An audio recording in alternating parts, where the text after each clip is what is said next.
अच्छा बाबूजी, आप लोगन के बीच में मतलब के लोकगीत प्रस्तुत बा। आप लोग लोकगीत के जरूर पसंद कर भी जा और प्यार दुलार सम्मान आप लोग जरूर दे जा। लेकिन 4 लाइन भूमिका के भाव में कहना बा कैसे मास्टर।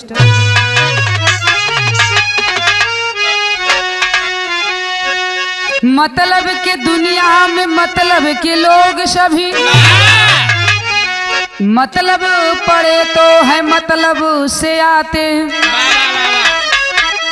मतलब से संगी साथी सार ससुर मतलब से, अरे मतलब पड़े तो है मतलब से जताते, मतलब से राजनीति कूटनीति मतलब से नेतागढ़ भाषण सुनाते, अरे मतलब को देख श्रीनाथ गए जन्नत में, मतलब से कैलाश है बिरहा बनाते।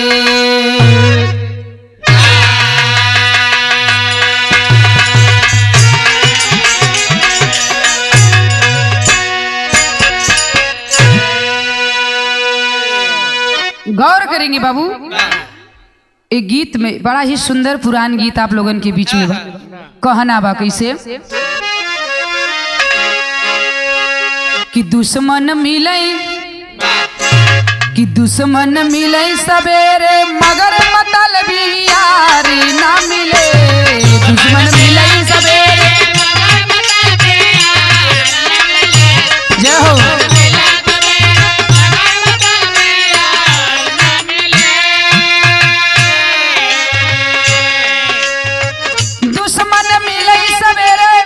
मगर मतलबी यार ना मिले,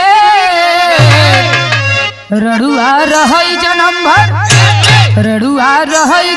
भर मगर कर कसानार ना मिले।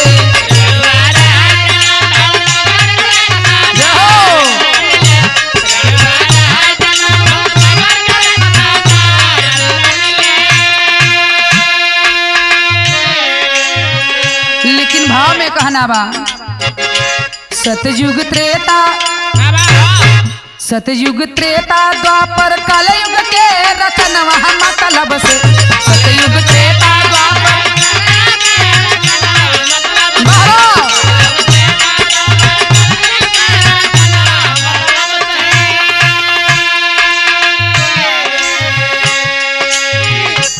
सतयुग त्रेता द्वापर कलयुग के रचनवा मतलब से।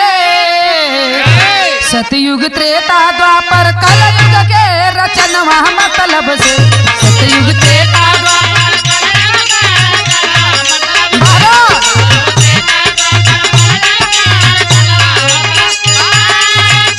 वाह भैया वाह, क्या बात है।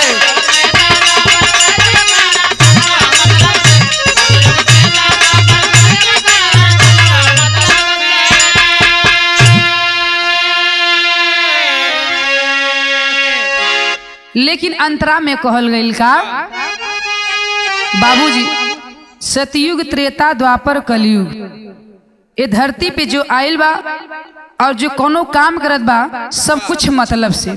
कौन चीज कौना से मतलब, बिना मतलब के कोनो काम ना बा। लेकिन अंतरा के लाइन में कहना बा का गौर करेंगे।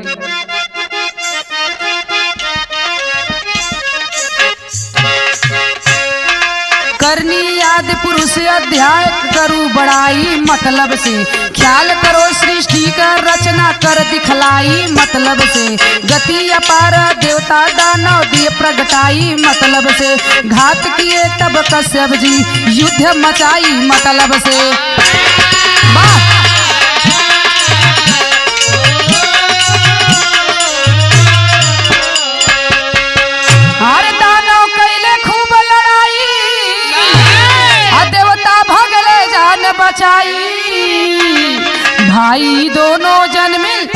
भाई दोनों जन मिल कैले समुद्र मथनवा मतलब से।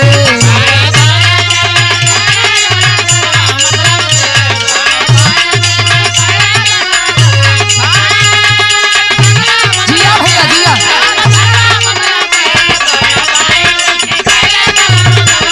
वाह वाह जय हो।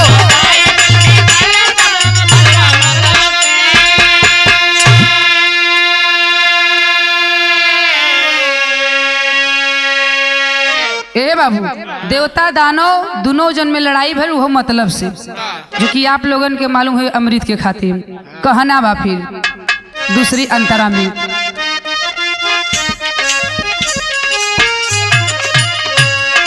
चौथे पन राजा दशरथ ने सुत जन्माई मतलब से, छल माता कह के बहन सुनाई मतलब से, जबरन राम लखन सीता को वन भिजवाई मतलब से, झट सरजू तट निषाद से जा चरण धोवाई मतलब से।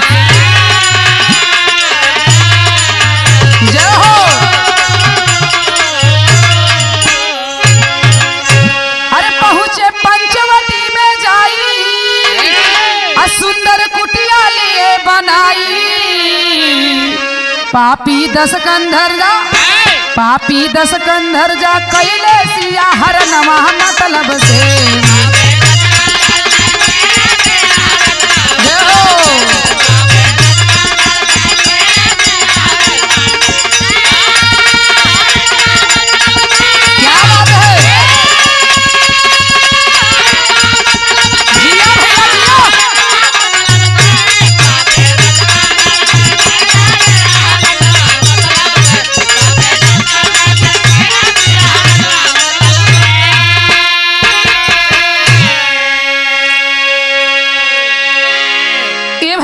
सतयुग में देवता दानव के लड़ाई भइल, आ त्रेता में जो है प्रभु श्री रामचंद्र के जो पत्नी सीता को रावण जो है हर कर ले जाता, ये भी मतलब से यो मतलब रहल बाबू। लेकिन अगले लाइन में कहना बा का,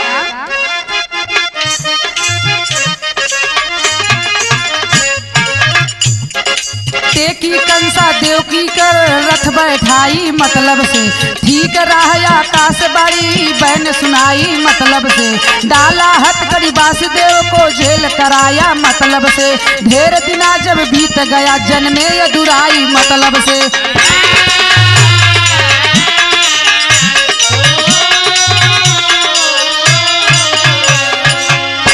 अरे वासुदेव गोकुल में जाई, करीना लेके गईले आई, कहले कुंवर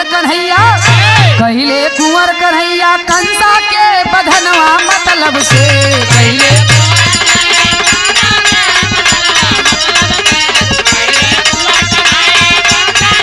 जिया भैया जो हो वाह भैया क्या बात है, जिया जिया।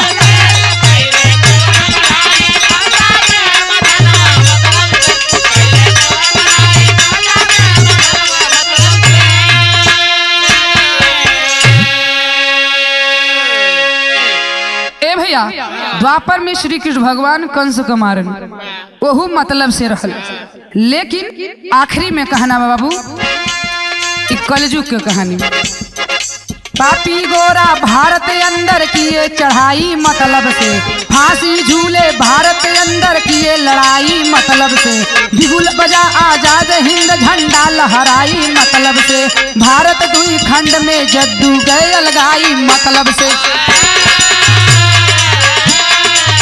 जय हो। अरे जद्दू जगतपति समझाई, चारों युग में हुई लड़ाई, कैलाश केतना लिखबा आखिर सखर जहनवा मतलब से, कैलाश केतना